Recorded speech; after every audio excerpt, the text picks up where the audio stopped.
Hello student, last class में हमने discuss किया था टॉपिक जो हमारा था एटम, एटॉमिसिटी, इसके बारे में डिस्कस कर लिया था। ठीक है, एटम के बारे में मैंने बताया था कि जो एटम होता है एक स्मॉलेस्ट पार्टिकल होता है, ठीक है, जो रिएक्शन में पार्टिसिपेट करता है। और उसी के साथ मैंने आपको एक उसकी इंपॉर्टेंट बात ही बताई थी कि जो मैटर होता है वो इंडिपेंडेंटली एग्जिस्ट नहीं करता है। ठीक है, यानी कि उसका सिंगल एटम का जो एग्जिस्टेंस है वो नहीं होता है। आज हम बात करने वाले हैं किसके बारे में? मॉलिक्यूल के बारे में। ये मॉलिक्यूल भी क्या होता है? एक स्मॉलेस्ट पार्टिकल होता है, smallest particle of the matter की आप बोल सकते हो। लेकिन इसके बारे में क्या कहा जाता है कि ये इंडिपेंडेंटली एग्जिस्ट कर सकता है। ठीक है, तो हम क्या बोलेंगे इसके लिए? The smallest particle of the matter, the smallest particle of the matter, ठीक है, which exist independently। ठीक है, ये क्या करता है? इंडिपेंडेंटली एग्जिस्ट करता है। ठीक है, चलिए ये मॉलिक्यूल की क्या होगी? डेफिनेशन हो गई। इसके बाद हम देखेंगे property of matter. Next topic हमारे पास क्या है? Property of matter. Properties of matter. Matter की जो प्रॉपर्टी है वो दो टाइप की होती है। कितनी टाइप की होती है? दो टाइप। एक फिजिकल प्रॉपर्टी होती है और दूसरी क्या होती है? केमिकल प्रॉपर्टी होती है। ठीक है, टू टाइप की प्रॉपर्टीज की हम बात करने वाले हैं। टू टाइप प्रॉपर्टीज है। पहला है आपका फिजिकल प्रॉपर्टीज,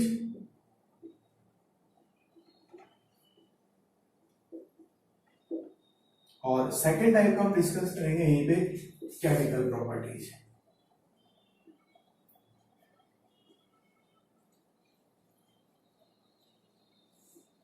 फिजिकल प्रॉपर्टी और केमिकल प्रॉपर्टीज की बात करते हैं। ठीक है, अब देखिए फिजिकल प्रॉपर्टी जो होती है उनको हम मेजर भी कर सकते हैं और ऑब्जर्व भी कर सकते हैं। ऐसी प्रॉपर्टी जिनको मेजर भी किया जाता है और ऑब्जर्व भी किया जाता है विदाउट एनी चेंज। ठीक है, विदाउट चेंजिंग इट्स आइडेंटिटी, आप ऐसे बोल सकते हो। ठीक है, बिना किसी उनकी आइडेंटिटी में चेंज किए जिनको मेजर और ऑब्जर्व किया जाता है उन प्रॉपर्टीज को हम क्या बोलते हैं? फिजिकल प्रॉपर्टीज होती है। कैन बी मेजर्ड और ऑब्जर्व विदाउट एनी चेंज। ठीक है, वो प्रॉपर्टीज क्या होगी? फिजिकल प्रॉपर्टीज होगी। ठीक है, इसके लिए क्या बोलोगे आप? ठीक है, कैन बी मेजर्ड और observe without any change in its identity। ठीक है, इनकी आइडेंटिटी में बिना किसी चेंज के अगर आप उन्हें ऑब्जर्व कर पाओ, मेजर कर पाओ, तो प्रॉपर्टीज क्या होती है? आपकी फिजिकल प्रॉपर्टीज होती है। ठीक है, जैसे कलर। एग्जाम्पल की बात करें तो कौन से? जैसे कलर की हो गई। कलर के अलावा आप स्मेल की बात कर सकते हो। ये कुछ प्रॉपर्टी है, कलर हो गया, ऑडियो, स्मेल वगैरह हो गई, ये आपकी फिजिकल प्रॉपर्टी है जिनमें किसी भी टाइप का कोई चेंज नहीं होता है। ठीक है, तो ये प्रॉपर्टीज क्या होती है? आपकी फिजिकल प्रॉपर्टीज होती है। ठीक है, अगर हम बात करें केमिकल प्रॉपर्टीज, तो केमिकल प्रॉपर्टीज में क्या होता है? चेंज हो जाता है, यानी कि चेंज क्या होता है? प्रेजेंट होता है। हम इसके लिए क्या बोलेंगे? ऐसी प्रॉपर्टी या फिजिकल प्रॉपर्टी जो होती है इनका मेजरमेंट और ऑब्जर्वेशन जब हम करते हैं तो केमिकल चेंज की रिक्वायरमेंट होती है। द मेजरमेंट और observation of chemical properties require a chemical change to occur. ठीक है, हम इसके लिए बोल रहे हैं यहां पर द मेजरमेंट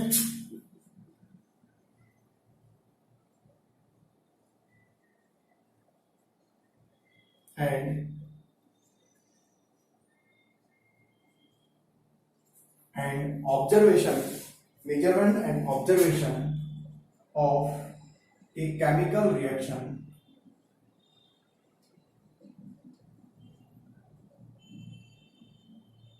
require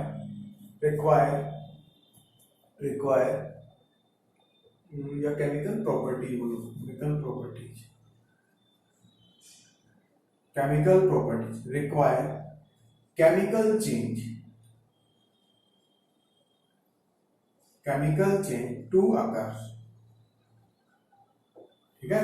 यानी कि फिजिकल प्रॉपर्टी में हम बात करते हैं कि उनका मेजरमेंट और ऑब्जर्वेशन करते हैं तो किसी प्रकार के कोई चेंज नहीं होता है। लेकिन अगर आप केमिकल प्रॉपर्टी की बात करते हैं तो हम मेजरमेंट और ऑब्जर्वेशन के दौरान क्या होता है, केमिकल चेंजेस होते हैं। ठीक है, चलिए अगर आप इसका एग्जाम्पल लेना चाहो तो वहां पर एसिडिटी, बेसिसिटी, ये आप क्या कर सकते हो, इनके एग्जाम्पल बोल सकते हो। एसिडिटी भी क्या होती है, चेंज हो जाती है।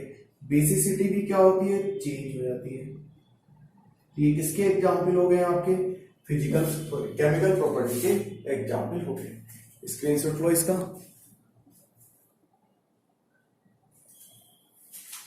चलिए अब हम बात करने वाले हैं नेक्स्ट, हमारे पास क्या है, नेक्स्ट टॉपिक जो हमारे पास है इसी का ही सेकंड, वो हमारे पास है सिस्टम ऑफ यूनिट। सिस्टम जो है उसकी यूनिट्स के बारे में हम डिस्कस करने वाले हैं।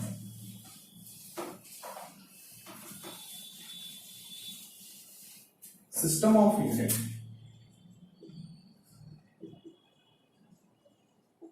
सिस्टम ऑफ यूनिट, देखो सिस्टम की जो यूनिट है, ठीक है, unit of system of unit, उसको आप दो टाइप से डिफाइन कर सकते हो, दो टाइप से उसको आप मेजर कर सकते हो। ठीक है, किस तरह से, किस तरह की प्रॉपर्टीज रहेगी इनकी, एक तो क्वालिटेटिव प्रॉपर्टीज और दूसरी क्या होती है, क्वांटिटेटिव प्रॉपर्टीज होती है। क्वालिटेटिव और दूसरी क्या होती है, क्वांटिटेटिव मेजर। देखो क्वालिटेटिव,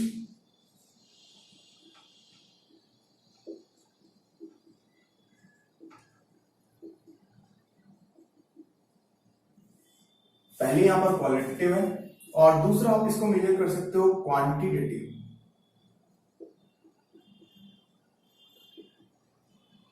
क्वांटिटेटिव प्रॉपर्टी, सिस्टम की प्रॉपर्टी जो है, ठीक है, सिस्टम का जो यूनिट है उसको दो टाइप की प्रॉपर्टी से आप डिफाइन कर सकते हो। कैसे, जो क्वालिटेटिव प्रॉपर्टीज होती है ना, उसको आप मेजर इजीली मेजर नहीं कर सकते, इजीली मेजर नहीं कर सकते, तो हम क्या बोलेंगे, डिफिकल्ट टू मेजर।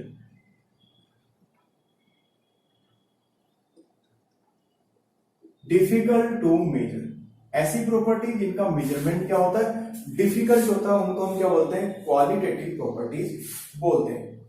अब वहीं अगर आप क्वांटिटेटिव प्रॉपर्टी की बात करो तो इसे बोलोगे इजी टू मेजर। ऐसी प्रॉपर्टी जिनका मेजरमेंट क्या हो जाता है, इजीली हो जाता है, उन्हें हम क्या बोलते हैं, क्वांटिटेटिव प्रॉपर्टीज बोलते हैं। डिफिकल्ट टू मेजर किसके लिए बोला गया है, क्वालिटेटिव प्रॉपर्टीज के लिए बोला गया।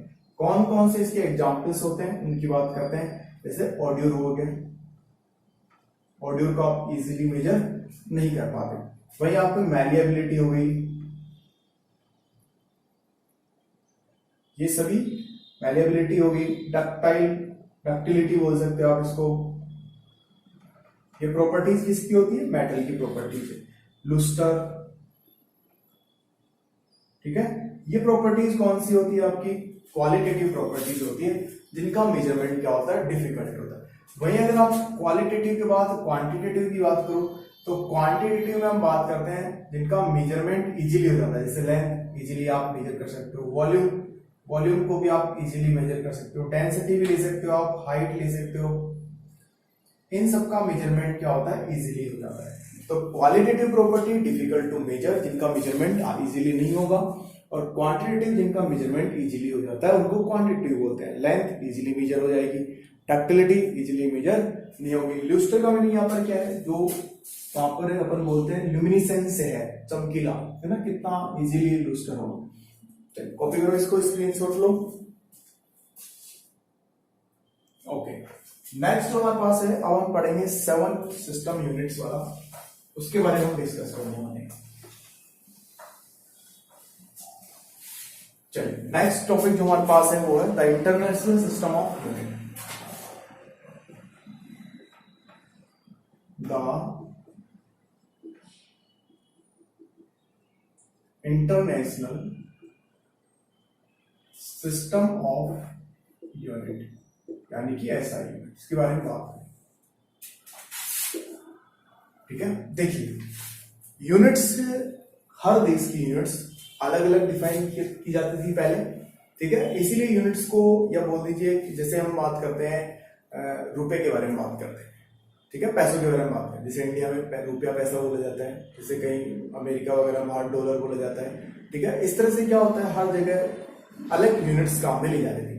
तो इंटरनेशनल लेवल पर उन यूनिट्स को एक ही नाम से जाना जाए, इसके लिए क्या किया गया, एक सिस्टम तैयार किया गया, ठीक है, और कुछ बेसिक यूनिट्स बनाई गई कि उन सभी यूनिट्स को क्या करो, हर जगह एक ही नाम से या एक ही यूनिट्स प्रोवाइड कराई जाए। तो वो कौन कौन सी यूनिट्स थी उसके बारे में हम यहाँ पर बात करते हैं। तो देखो, इंटरनेशनल सिस्टम में हम कुल 7 टाइप की यूनिट्स के बारे में बात करेंगे।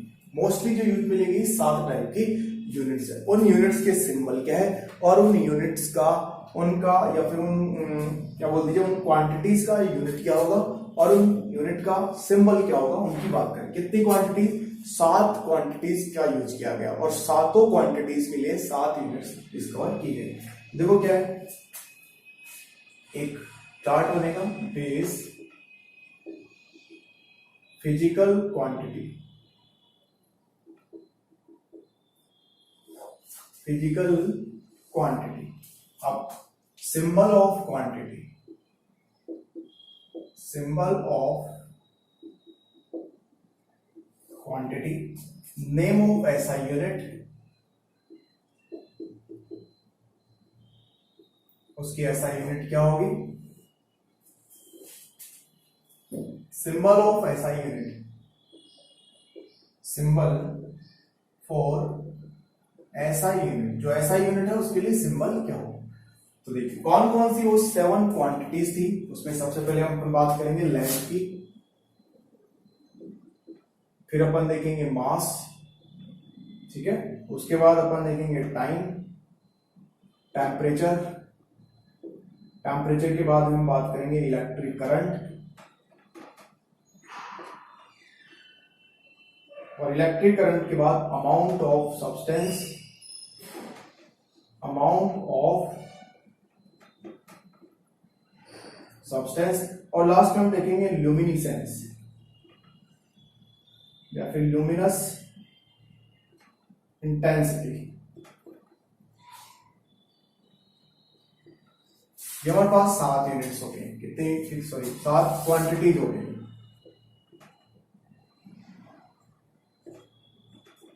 ठीक है। चलिए लेंथ के बारे में बात करते हैं। तो लेंथ का जो सिंबल होगा वो L होगा, मास का M होगा, टाइम का स्मॉल टी, टेम्परेचर का कैपिटल टी, इलेक्ट्रिक करंट का I होगा, अमाउंट ऑफ सब्सटेंस को आप N से शो करेंगे, इससे शो करेंगे N, ल्यूमिनस इंटेंसिटी को आप IA से शो करोगे, किससे, IA से, ठीक है। SI यूनिट की बात करते हैं। तो लेंथ को SI यूनिट में आप मीटर में मापोगे, मास को आप किलोग्राम में, टाइम को आप किस में देखोगे, सेकंड में, टेम्परेचर के लिए आप SI यूनिट क्या यूज में लोगे, केल्विन, इलेक्ट्रिक करंट के लिए क्या लोगे, एम्पियर, ठीक है। अमाउंट ऑफ सब्सटेंस के लिए आप क्या लोगे, मोल, क्या यूज में लोगे, मोल, और ल्यूमिनस इंटेंसिटी के लिए कैंडेला। ये क्या हो गई, यूनिट हो गई। यानी कि लेंथ का SI यूनिट क्या होगा, मीटर, मास का क्या होगा, किलोग्राम, टाइम का क्या होगा, सेकंड, टेम्परेचर का केल्विन, इसका एम्पियर, इलेक्ट्रिक करंट का, अमाउंट ऑफ सब्सटेंस का मोल, ल्यूमिनस इंटेंसिटी का कैंडेला हो गया। क्या हो गया, कैंडेला हो गया। चलिए अब सिंबल फॉर SI यूनिट की बात करें तो मीटर को हम स्मॉल m से दर्शाएंगे, किलोग्राम को kg में, सेकंड को s से बताएंगे, केल्विन को k से, एम्पियर को हम बताएंगे a से, एम्पियर को किसे बताएंगे, a से बताएंगे, मोल को हम बता देते हैं m से, या फिर आप मोल लिखकर बता सकते हो, ठीक है। और कैंडेला को किससे बताएंगे, CD से बताएंगे। तो ये हमारे पास क्या है, इनकी यूनिट्स है, कॉपी करो।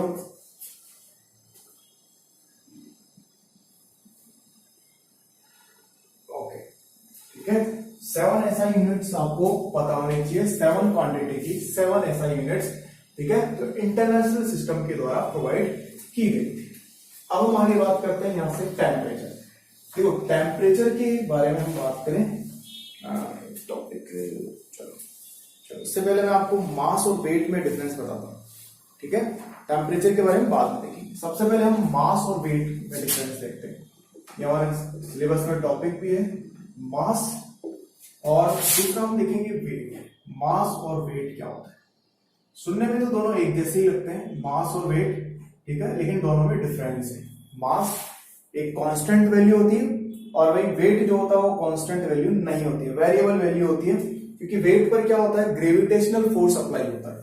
तो अब जब ग्रेविटेशनल फोर्स अप्लाई हो गया तो हर जगह का ग्रेविटेशनल फोर्स अलग अलग होता है, इसलिए वेट का जो वैल्यू होता है वो वेरिएबल होता है। मास क्या होता है, एक कांस्टेंट वैल्यू हमारी होती है। तो हम बोल सकते हैं अमाउंट ऑफ मास होता क्या है, amount of matter is present it, यानी कि जो मैटर का अमाउंट है जो उसके अंदर प्रेजेंट है उसी को अपन क्या बोलते हैं, मास बोलते हैं।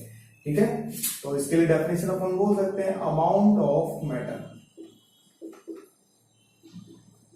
Amount of matter present in it. ठीक है, ये क्या हो गया, मास की डेफिनेशन हो गई। ऐसा यूनिट ऑफ मास की बात करें, ऐसा यूनिट ऑफ मास, तो ये क्या होता है, किलोग्राम होता है। क्या होता है, किलोग्राम। और किसी भी सब्सटेंस का जो मास होता है वो क्या होता है, एक कांस्टेंट वैल्यू होता है। मास ऑफ ए सब्सटेंस, ध्यान रखिएगा ये इंपॉर्टेंट पॉइंट है, mass of a substance is constant. क्या होता है, कांस्टेंट होता है। ये एक इंपॉर्टेंट है कि जो मास होता है वो हमारे पास वो क्या मिलता है, कांस्टेंट मिलता है। वही अगर आप वेट की बात करो तो वेट पर ग्रेविटेशनल फोर्स अप्लाई होगा तो ये कांस्टेंट वैल्यू नहीं होगी, तो ध्यान रखिएगा। इसके लिए क्या बोलते हैं, force accepted by gravity, force accepted by gravity on an object, यानी कि ऑब्जेक्ट पर लगने वाली ग्रेविटी, ठीक है, उसकी बात हो रही है, तो दिक्कत यहां पर। और हम इसके लिए भी बोल सकते हैं कि जो वेट होता है वो वेरी करता है इसके साथ, ग्रेविटेशनल फोर्स के साथ। एक लाइन और बोल सकते हैं इसके लिए, वेट में vary one place to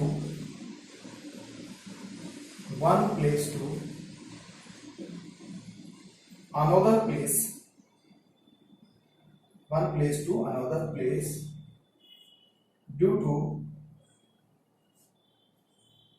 change in gravity, due to change in gravity। ठीक है, यानी कि हम क्या बोल रहे हैं कि जो मास है वो एक कांस्टेंट वैल्यू होती है और साथ ही साथ वो किसी भी अमाउंट में, अमाउंट जो है सॉरी जो मैटर है उसके अमाउंट को रिप्रेजेंट करता है।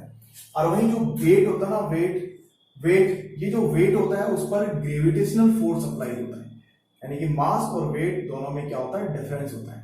उस पर ग्रेविटेशनल फोर्स जैसी कोई चीज अप्लाई नहीं होगी। ये जो वेट होता है वो क्या होता है, वन प्लेस से सेकंड प्लेस पर लेके जाने पर ग्रेविटेशनल फोर्स में चेंज होने की वजह से क्या हो जाता है, चेंज हो जाता है।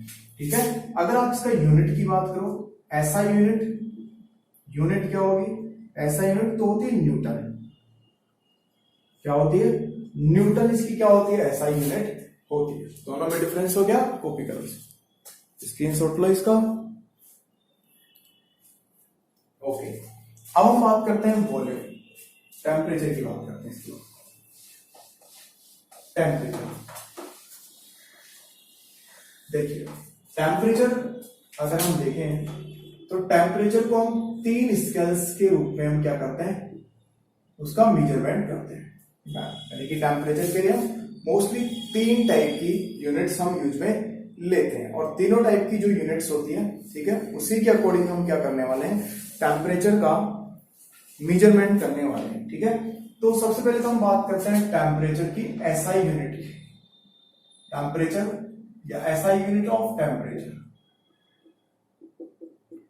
ऐसा यूनिट ऑफ टेम्परेचर सब जानते हो ये क्या होती है, अभी भी बताया था, केल्विन होती है।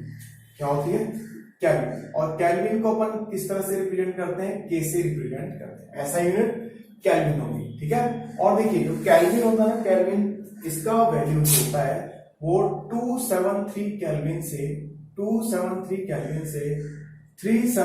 केल्विन तक होता है, ये इसका वैल्यू है। आप देखिए ये तो पहली यूनिट होगी इसके लिए।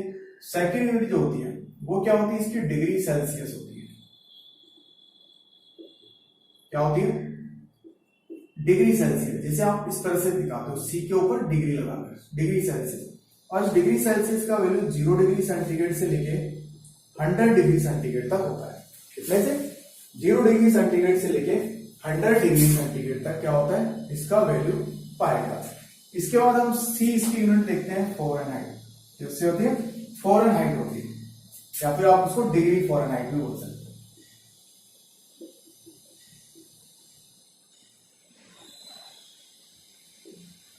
डिग्री फ़ारेनहाइट, एफ डिग्री लगा के दर्शाओगे। इसका जो वैल्यू होता है 32 डिग्री से लेकर 212 डिग्री तक, ठीक है, इतना वैल्यू यहाँ पर हमारा होता है। तो ये आपने देखी टेम्परेचर की 3 यूनिट्स होती है, कौन कौन सी होती है, एसआई यूनिट केल्विन होती है, फिर आप उसको डिग्री सेंटीग्रेड या फिर डिग्री फ़ारेनहाइट, तीनों वैल्यू होती है। ये वाले वैल्यू 273 केल्विन से 373 केल्विन तक होगी। ये वाली वैल्यू 0 डिग्री सेंटीग्रेड से 100 डिग्री सेंटीग्रेड होगी, और ये वाली वैल्यू जो होगी 32 डिग्री सेंटीग्रेड से 212 डिग्री, सॉरी 32 डिग्री से 212 डिग्री तक होगी, ठीक है। तो ये टेम्परेचर की कुछ वैल्यूज है। अब हम देख रहे हैं इनका कन्वर्जन, कि एक यूनिट से दूसरे यूनिट में कन्वर्जन किस प्रकार से होता है, यानी कि केल्विन को आप डिग्री सेल्सियस में, या डिग्री सेल्सियस फ़ारेनहाइट, या फ़ारेनहाइट को डिग्री सेल्सियस, इनमें आप कैसे कन्वर्जन करते हो। तो इसके लिए आपके सिलेबस में 2 फॉर्मूले डायरेक्ट दे रखे हैं, ठीक है। अगर आप केल्विन वाला चाहते हो तो उसके लिए आपको डिग्री सेंटीग्रेड में 273.15 ये आपको ऐड करना पड़ेगा, 273.15 आप ऐड कर दीजिए, तो आप केल्विन में ले लोगे।